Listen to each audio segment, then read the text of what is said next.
Hello everyone, welcome to study session. Today we are going to study about our plasma membrane. आज हम plasma membrane के बारे में पढ़ने वाले हैं। उससे पहले मैंने सेल वॉल ऑलरेडी क्लियर करा दिया आपके पास। उसके मैंने तीनों पार्ट्स बना दिए हैं सेल वॉल के, जो कि आपको अच्छे से क्लियर हो चुका है। ठीक है, अगर हम फर्दर बात करें इससे पहले अगर आपने मेरा चैनल सब्सक्राइब नहीं किया है तो please do like share and subscribe my channel, ताकि आपको जो भी मैं पढ़ाती हूँ उसकी पीडीएफ्स मिल सके, नोट्स मिल सके और उसकी वीडियोस मिल सके अच्छे से, जो आपको उससे कंसेप्ट उसके आपके क्लियर हो जाए। ठीक है, अगर हम फर्दर बात करें आपके पास, अगर आपने मेरा टेलीग्राम चैनल भी ज्वाइन नहीं किया है उसे भी ज्वाइन कर लीजिए। वहाँ पर मैं हैंड रिटन नोट्स अपने कुछ इंपॉर्टेंट बुक्स डालती रहती हूँ, तो आप उसे भी देख सकते हैं। अगर आपको पसंद आए तो आप कंटिन्यू कर सकते हैं। ठीक है, अगर हम फर्दर बात करें अपने प्लाज्मा मेम्ब्रेन की, तो इसमें आज हम पढ़ने वाले हैं इसके स्ट्रक्चर के बारे में पढ़ने वाले हैं, हिस्ट्री के बारे में पढ़ने वाले हैं, मॉडल्स के रिगार्डिंग पढ़ने वाले हैं और active passive transports, ion exchange and इसके फंक्शन के बारे में आज हम पूरा डिस्कस करने वाले हैं। ठीक है, अगर हम फर्दर बात करें फर्स्ट पार्ट की, तो फर्स्ट पार्ट में आपको मैं प्लाज्मा मेम्ब्रेन के बारे में पढ़ाऊंगी, उसकी हिस्ट्री और मॉडल्स के बारे में बताऊंगी और उसका स्ट्रक्चर क्लियरली बता दूंगी कैसे किस तरह से वो होता है और उसका क्या काम है। ठीक है, अगर हम प्लाज्मा मेम्ब्रेन की बात करें, ये क्या होता है, डायनामिक है और फ्लूइड सिलेक्टिवली परमेबल मेम्ब्रेन। इस लाइन को बड़े ध्यान से देखिए। सिलेक्टिवली परमेबल मेम्ब्रेन मतलब कि ये सिलेक्टिव ही ट्रांसपोर्ट करता है। ठीक है, जो भी इसके अंदर आउटलेट होता है या क्या होता है आपका इनलेट होता है किसी भी मटेरियल का, किसी भी कोई भी एक्सचेंज करता है, चाहे वो सॉल्यूट हो या सॉल्यूशन हो, तो कैसा होता है वो सिलेक्टिवली परमेबल मेम्ब्रेन। मतलब कि वो सिलेक्टिव होता है कि हाँ इससे अंदर आना है, ये मटेरियल उससे चाहिए तो अंदर आएगा। अगर उसकी मतलब परमिशन नहीं है कि वो सिलेक्टिव खुद करती है सिलेक्ट मेम्ब्रेन, ठीक है, जिसको वो अलाउ करेगी वो ही पास ऑन कर पाएंगे। ठीक है, अगर हम फर्दर बात करें कि ये रेगुलेट करती है क्या, मॉलिक्यूलर ट्रैफिकिंग। मतलब मॉलिक्यूलर ट्रैफिकिंग मतलब कि जो भी आपके पास क्या है, जैसे कि अंदर इनटेक हो रहा है या आउटलेट हो रहा है, उसका वो जो बिल्कुल बाउंड्री सी बना देती है कि हाँ ये अंदर आ सकता है, ये बाहर नहीं जाएगा। और ये क्या करती है, शेप प्रोवाइड करती है किसी पर्टिकुलर सेल को, जो भी आपका यूकैरियोट है, प्रोकैरियोट है या एनिमल प्लांट कोई भी सेल है। ठीक है, तो इसकी ये as a outer boundary act करती है। प्लांट सेल में तो सेल वॉल प्रेजेंट होती है प्लाज्मा मेम्ब्रेन के बाहर, बट एनिमल में नहीं होती है। ठीक है, एनिमल में ये क्वेश्चन बहुत बार पूछा गया है, चाहे वो जनरल को साइंस में पूछा जाए आपसे किसी भी कॉम्पिटेटिव एग्जाम में, कि जो आपके पास प्लांट सेल है उसकी आउटर लेयर कौन सी होती है, तो आउटर लेयर उसमें सेल वॉल होती है, फिर प्लाज्मा मेम्ब्रेन होती है। ठीक है, अगर एनिमल्स के केस में देखा जाए तो प्लाज्मा मेम्ब्रेन आउटर ही होती है। चलो, अगर हम प्लाज्मा मेम्ब्रेन की हिस्ट्री की बात करें आपका, तो अब सबसे पहले 1900 में क्या हुआ था इसमें, ओवरटर्न ने क्या बोला कि सेल लिमिट्स इज लिपिडिक, कि जो बोलते आपके पास एक सेल है उसके बोलते बाहर लिपिड लेयर एक प्रेजेंट है, उसने सिर्फ इतना सा कहा था। ठीक है, फिर 1925 में क्या हुआ, गॉटर एंड ग्रेडन ने क्या कहा कि ये क्या है, इर्थ्रोसाइट मेम्ब्रेन देखी उन्होंने भी यही बोला कि लिपिड लेयर है। पहले ये बता दिया कि ये लिपिड लेयर है, बट इतना नहीं बताया था कि लिपिड लेयर कैसी है। तो इसने बताया कि लिपिड लेयर जो है वो है बायलेयर। बायलेयर मतलब कि डबल लेयर प्रेजेंट होगी। आपका एक सिंपल सेल है, उसकी क्या होगी, डबल लेयर प्रेजेंट है, बोलते वो किसकी है, लिपिड की प्रेजेंट है। चलो, फिर नेक्स्ट आ गया आपके पास, किसकी बात करेंगे हम, फिर डेनियर और डेविसन ने बोला, आपका डेनियर और डेविसन ने बोला कि जी आपके पास जो ये कोई भी सेल है प्रेजेंट, बोलते इसके सिर्फ लिपिड लेयर नहीं है बाहर प्रेजेंट, सिर्फ लिपिड लेयर नहीं है, सिर्फ इसके पास क्या है, प्रोटीन्स भी प्रेजेंट है। कौन से प्रोटीन्स हैं, ट्रांस मेम्ब्रेन प्रोटीन्स भी प्रेजेंट होंगे इसके पास लिपिड्स के साथ साथ। ठीक है, अगर हम फर्दर बात करें आपका 1959 पे फर्दर डिस्कवरी हुई, रॉबर्टसन ने बोला कि मेम्ब्रेन का जो स्ट्रक्चर है वो यूनिवर्सल यूनिट मेम्ब्रेन स्ट्रक्चर है, कि मतलब जितनी भी सेल्स है उसमें ये सेम स्ट्रक्चर होगा, बस उसकी क्वांटिटी में या फिर उसके पोर्शन में पर्टिकुलर वेरी करेगा, सेल टू सेल वेरी करेगा, कि हाँ इसमें लिपिड कंटेंट ज़्यादा है, उसमें प्रोटीन कंटेंट ज़्यादा है, वो वेरी करेगा सेल टू सेल। बट जितनी भी आपका लेयर्स है, चाहे वो लाइसोसोम की लेयर होगी, चाहे वो आप बाकी लेयर्स ले लो, एनिमल सेल की ले लो या आप प्लांट सेल की ले लो या फिर आप माइट्रोकॉन्ड्रिया की ले लो, जितनी भी ऑर्गेनेलीज है बोलते इसकी सेल जो स्ट्रक्चर है वो ऐसा ही रहेगा सबका। ठीक है, यही लिपिड और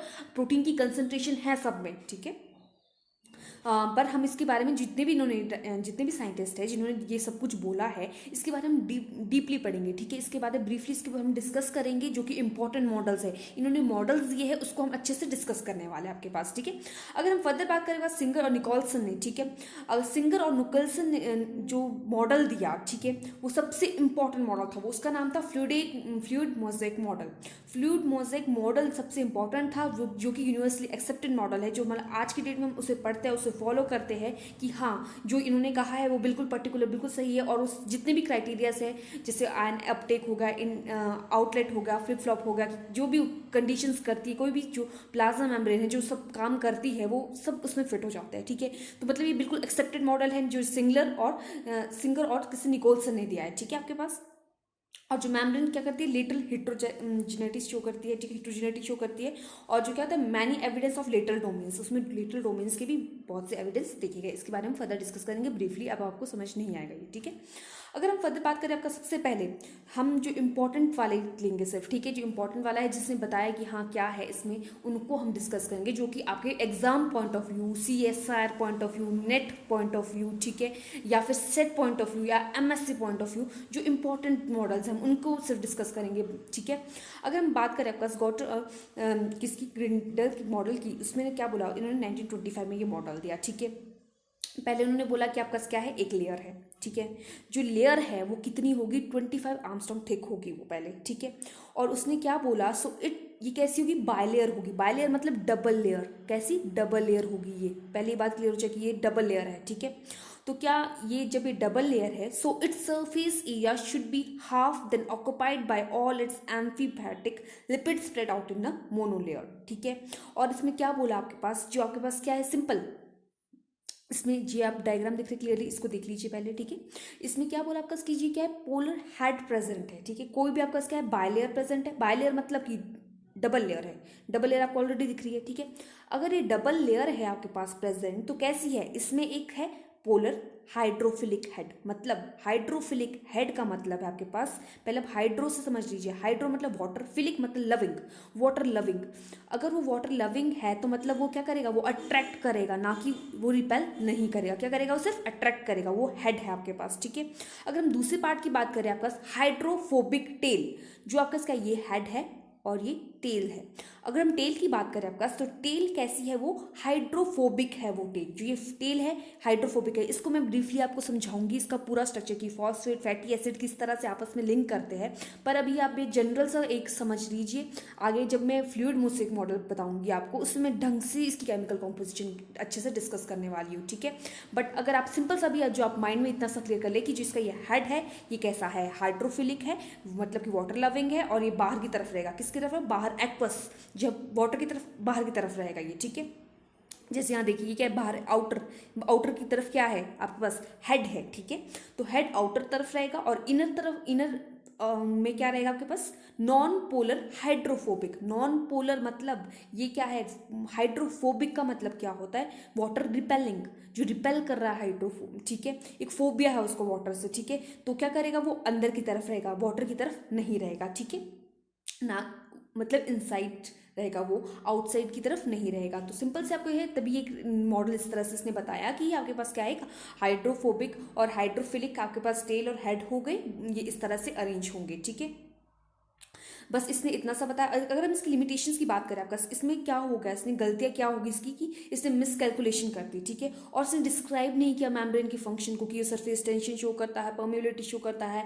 इलेक्ट्रिक रेजिस्टेंस कैसे शो करता है। तो ये सारे क्राइटेरिया को फुलफिल नहीं कर पाया, इसलिए इसको हमने क्या इतनी ज़्यादा इंपॉर्टेंस उस वक्त इंपॉर्टेंस दी। बट बाद में जब new new models, new new variations आई, और न्यू जब आपका साइंटिस्ट ने बताया कि ऐसा भी है, ये भी है, तो हमने इतनी ज़्यादा इंपॉर्टेंस इसको नहीं दी। और बट ये बेसिक हमारे पास एक मॉडल था, सिंपल सी एक ही, हाँ ये लिपिड लेयर है, बस इतना सा कहा था। ठीक है, अगर हम फर्दर बात करें, फिर आता है आपका सैंडविच मॉडल। ये बहुत ज़्यादा इंपॉर्टेंट मॉडल है, जो कि मतलब मैक्सिमम टाइम एग्जाम्स में पूछा ही जाता है। ठीक है, अगर हम बीएससी लेवल में देखिए। ठीक है, क्योंकि एमएससी लेवल पे तो एक पूरा क्वेश्चन आ जाएगा कि मॉडल्स डिस्क्राइब कर दो जी, आपको सारे मॉडल डिस्क्राइब करने पड़ेंगे, पर बीएससी लेवल पे आपका आ जाएगा सिंपल कि सैंडविच मॉडल करो डिस्क्राइब। ठीक है, तो मतलब बीएससी में आपने इवन किया भी होगा, जो एमएससी वाले हैं, कि आपका ऐसा क्वेश्चन आ जाता है। तो सैंडविच मॉडल क्या होता है, सैंडविच आपने देखी है। ठीक है, सैंडविच में क्या होता है, एक ऊपर से, एक नीचे से, और एक सेंटर में होता है। तो इसी तरह ही है। ठीक है, ऊपर से क्या होगा, प्रोटीन। ठीक है, नीचे से क्या होगा, प्रोटीन, सेंटर में क्या है, लिपिड लेयर। बस इतना सा इसका क्या है, बेसिक सा इसने बोल दिया कि हाँ, जो डेवसन डेनियल मॉडल था और रॉबर्टसन मॉडल था, दो मॉडल्स थे, दोनों ने सैंडविच मॉडल को फॉलो किया। उन्होंने बोला कि जो प्रोटीन ऊपर की तरफ है, प्रोटीन नीचे की तरफ है, और बीच में लिपिड है। तो मतलब ऐसा है इसमें कि प्रोटीन एंड लिपिड बायलेयर, और लिपिड की केस की बाय लेयर मतलब डबल लेयर होगा, ठीक है। इतना सा कहा इन्होंने, किसने, डेवसन डैनियल ने और रॉबर्टसन मॉडल ने। तो हम इसको डीपली डिस्कस करते हैं इसके बारे में। अगर हम बात करें पहले डेवसन और डैनियल मॉडल की, तो डैनियल और डेवसन मॉडल कैसा था पहले, ठीक है। इन्होंने बोला कि सिंपल आपके पास क्या है, आउटर ग्लोबुलर प्रोटीन प्रेजेंट होंगे, जैसे आप यहाँ डायग्राम में देख सकते हैं, ऑलरेडी यहाँ पे मैंने दिखाया हुआ है। ये क्या आपका प्रोटीन्स है जो आउटर लिपिड के बाहर प्रेजेंट है, ठीक है। बोलते आउटर में क्या आपका प्रेजेंट है, ये ग्लोबुलर मतलब कि राउंड ग्लोब्यूल स्ट्रक्चर के प्रोटीन्स प्रेजेंट है। किसके आउटर प्रेजेंट है, ये प्रेजेंट है लिपिड बायलेयर। लिपिड बायलेयर मतलब दो लेयर। अब लिपिड का स्ट्रक्चर मैंने आपको बताया था, हेड और टेल, वो क्राइटेरिया तो सब में रहेगा, हेड और टेल वाला क्राइटेरिया, ठीक है। तो यहाँ पे डबल लेयर इस तरह से होगी जैसे मैंने यहाँ दिखाई हुई है, ठीक है। ये क्या है, लिपिड की बाय लेयर है दो, बोलते दोनों तरफ से क्या है, ग्लोबुलर प्रोटीन्स प्रेजेंट होंगे, ठीक है। और ये इंटरेक्शन कैसी होगी ग्लोबुलर प्रोटीन्स की, इसकी तरफ जो लिपिड के साथ आप इन्होंने अटैचमेंट शो की है, किसके साथ, लिपिड के साथ, किसने, प्रोटीन्स ने, ग्लोबुलर प्रोटीन्स ने, वो होगी इलेक्ट्रोस्टैटिक इंटरेक्शन, ठीक है। एमसीक्यूज में कई बार ये क्वेश्चन आ जाता है आपके पास, ठीक है, कि कैसी इंटरेक्शन होती है, इलेक्ट्रोस्टैटिक इंटरेक्शन प्रेजेंट होती है। बाकी हाइड्रोफोबिक, हाइड्रोफिलिक, टेल और हेड वाला कंसेप्ट सेम चलेगा जो आपने ऊपर पढ़ा था, ठीक है। तो इन्होंने क्या बोला कि ये क्या है, सिलेक्टिव परमेबिलिटी शो करते हैं ये, ठीक है। बट इसकी लिमिटेशंस यही थी कि इसमें क्या बोला, अरेंजमेंट ऑफ प्रोटीन्स उसमें प्रॉपर नहीं दी गई थी। अब जब इन्होंने आउटर भी प्रोटीन बोले, इनर साइड भी प्रोटीन्स बोले, तो इसमें पर्टिकुलर एक अरेंजमेंट नहीं दिया था प्रॉपर, ठीक है। और जो प्रोटीन्स थे वो मोबाइल होते हैं, कैसे थे वो, मोबाइल, और इरेगुलर सरफेस थी मेम्ब्रेन में, एक रेगुलरिटी प्रेजेंट नहीं थी, इरेगुलरिटी प्रेजेंट थी। और जब हमने मतलब माइक्रोस्कोप के अंदर देखा तो उसमें रेगुलरिटी है, नॉट वो इरेगुलर प्रेजेंट नहीं है, ठीक है। तो मतलब ये सारे क्राइटेरियाज को ये फुलफिल नहीं कर रहा था, तो इसको हमने ज़्यादा इंपॉर्टेंस नहीं दी, ये एक्सेप्टेबल नहीं था। तो फर्दर आपके पास रॉबर्टसन मॉडल आया फिर नेक्स्ट, ये भी कैसा था, सैंडविच मॉडल। सैंडविच मॉडल का कंसेप्ट आपके पास कई बार क्वेश्चन आ जाता है कि सैंडविच मॉडल का बेसिक कंसेप्ट क्या है। सैंडविच मॉडल का बेसिक कंसेप्ट है ये protein outside and inner side there is a lipid bilayer, ठीक है। तो ये रॉबर्टसन मॉडल ने भी यही कहा, इसको एक और नाम दिया गया, दैट इज यूनिट मेम्ब्रेन, इसको यूनिट मेम्ब्रेन बोला गया। तो अगर फर्दर इसमें देखा जाए हमने, तो इसमें बोला गया आपके पास ये क्या होगा, ट्राइलेमिनर, कैसा होगा, ट्राइलेमिनर मतलब कि जैसा ये पुराना वाला था, बट इसमें डिफरेंस अब हम देखेंगे क्या डिफरेंस है इसमें, ठीक है। अब देखिए इसमें क्या है, इसमें ग्लाइकोप्रोटीन बोला, उसमें क्या बोला, ग्लोबुलर प्रोटीन बोला आपका डेवसन और डैनियल मॉडल में। बट जो रॉबर्टसन मॉडल है उसमें बोला आपका कि ग्लाइकोप्रोटीन कोड प्रेजेंट होगा, ठीक है। आउटसाइड जैसे आपका क्या है, बीच में क्या होगी, बीच में तो आपका लिपिड लेयर प्रेजेंट है, वही हेड वाली और टेल वाली लेयर प्रेजेंट है, तो बोलते उसके बाहर ग्लाइकोप्रोटीन्स प्रेजेंट होंगे, ठीक है, ग्लाइकोप्रोटीन्स प्रेजेंट होंगे। और हाइड्रोफिलिक, हाइड्रोफोबिक टेल तो उसी तरह से प्रेजेंट होगी, ठीक है। और इनर साइड जो आपका प्रोटीन लेयर होगी वो कैसी होगी, वो ग्लाइको वाली नहीं होगी, सिंपल प्रोटीन्स की इनर लेयर होगी, ठीक है। तो दोनों मतलब जो भी आपका प्रोटीन्स है, बाहर वाले म्यूकोप्रोटीन्स होंगे, मतलब उसमें ग्लाइकोप्रोटीन है तो मतलब म्यूकोप्रोटीन्स होंगे, और जो इनर वाले हैं वो नॉन म्यूकोप्रोटीन्स प्रेजेंट होंगे आपके पास। तो डिफरेंस रहता है, प्रोटीन्स में डिफरेंस आ जाएगा इसमें, ठीक है। All membrane have a same, और इसने क्या बोला कि जितनी भी ऑर्गेनेलीज प्रेजेंट है उसमें सेम मॉडल चलेगा ये, ठीक है। Outer glycoproteins, inner bilayer lipid membrane, और अंदर होगी म्यूकोप्रोटीन्स आपके पास। तो इसने ये बोला, और यूनिट मेम्ब्रेन बोला गया इसको पर्टिकुलर मॉडल को। अगर इसकी लिमिटेशंस की बात करें, आपका जो माइटोकॉन्ड्रिया था, प्लाज्मिड था, न्यूक्लियर मेम्ब्रेन था, उसके पास सबके पास डिफरेंट मेम्ब्रेन है। इसके पास सेम, उनके पास ऐसी मेम्ब्रेन नहीं देखी गई कि हाँ जब उनका अल्ट्रास्ट्रक्चर देखा गया तो ये ऐसी मेम्ब्रेन इस तरह से शो नहीं की गई थी, ठीक है। तो इसमें ये लिमिटेशंस आ जाती है आपके पास। तो हम इसको भी इतना एक्सेप्टेबल नहीं बोला। जो इसके बाद आया आपका फ्लूइड मोज़ेक मॉडल, उसको हमने सबसे ज़्यादा एक्सेप्टेबल बोला, और उसके बारे में हम हमेशा क्वेश्चन पूछा जाता है, उसको हम ढंग से पढ़ेंगे, ठीक है। और ये तीनों भी इंपॉर्टेंट है, कई बार इन पे भी क्वेश्चन आ जाता है। तो अगर हम फर्दर बात करें आपके पास, तो नेक्स्ट आ जाता है सिंगर एंड निकोल्सन मॉडल, ठीक है। सिंगर और निकोल्सन मॉडल सबसे पहले हम इसको बोलते हैं फ्लूइड मोज़ेक मॉडल। ये 1972 में गया और सबसे ज़्यादा एक्सेप्टेड मॉडल है ये, ठीक है। और अरेंजमेंट इसमें क्या है, फॉस्फोलिपिड्स की कैसी है, सेम, बट प्रोटीन्स डिफर। अब आप देखेंगे कि ये भी यही बात बोलता है कि फॉस्फोलिपिड है, ये सब कुछ है, बट इसमें फॉस्फोलिपिड है उसी तरह है, पर इसमें जो प्रोटीन्स है, जैसे पहले प्रोटीन्स दिए गए, ग्लोबुलर दिया गया, किसी ने बोला कि म्यूकोप्रोटीन है, किसी ने बोला कि इसमें ग्लाइकोप्रोटीन्स है, ठीक है। तो ये सब अरेंजमेंट नहीं थी, प्रोटीन्स की इसमें डिफरेंट आ गई। इसमें सिर्फ जो फॉस्फोलिपिड है वो इसी तरह अरेंजमेंट होगी उनकी, ठीक है। अगर हम मॉडल की बात करें आपके पास, these assemblies are highly dynamic. Model बहुत ज़्यादा डायनेमिक है। डायनेमिक क्यों है? क्योंकि इसको क्या बोला, ये है फ्लूइड वाला, ठीक है। इसको हमने बाकी जो हमने मॉडल्स पढ़े उन्होंने बोला कि सॉलिड मॉडल है, ये नहीं। और जो आपके पास सिंगर और निकोलसन ने बताया कि ये फ्लूइड मॉडल है। अब ये फ्लूइड मॉडल क्यों है? क्योंकि क्या है, इसमें 2 डायमेंशनल मूवमेंट्स देखेगी। जैसे आप देखते हैं कि यहाँ पानी है, कैसा है, यहाँ पे पानी है, ठीक है। उसमें आइसबर्ग्स इस तरह से फ्लोट कर रहे हैं, ठीक है। उस तरह से इस मॉडल में देखा गया, इस तरह से उसने एक्सप्लेन किया इसे, ठीक है।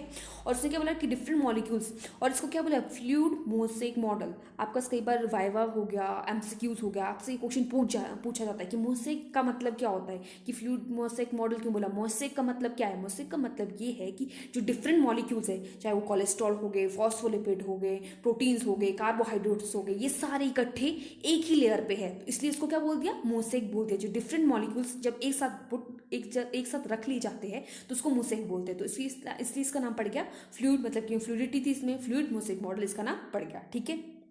और जिसमें फॉस्फोलिपिड्स है वो रोटेशन शो करते थे, फ्लिप फ्लॉपिंग शो करते थे, लेटरल डिफ्यूजन शो करते थे, ठीक है।